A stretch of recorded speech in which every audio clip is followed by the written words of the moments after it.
Soljon aka birinchi kelganlarida juda kuchli og'riq bilan qo'ltiq tayoqqa tayanib, yurishga qiynalib kirib kelgandilar.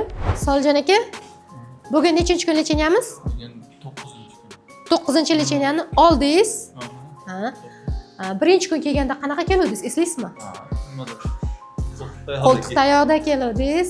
Qaysi oyog'ingizni ushlagan edi? Hozir o'ng oyoqqa qattiq og'riq bor edi. Tika turish tugul, qimirlatishga ham og'riq. Shu bosib bo'lmasdi oyoq. Keyin 5-kunlari og'riq 70-80% ga qo'yib yubordi. Necha oydan beri og'riq? Oy bo'lmadi, 20 kun. 20 kunda shunaqa kuchli bo'lib ketdi, qo'ltiq tayoq tutishga majbur bo'ldingiz. Lecheniyalar qilib ko'rdingizmi uyda? Nerpatologdan birinchi yordam chenasini oldim. Ukol, dorilar qilindi. Dori qilindi, lekin effekt bermadi. Unaqa effekt bermadi. Birinchisi emasligi uchun sana kuchli effekt bermadi.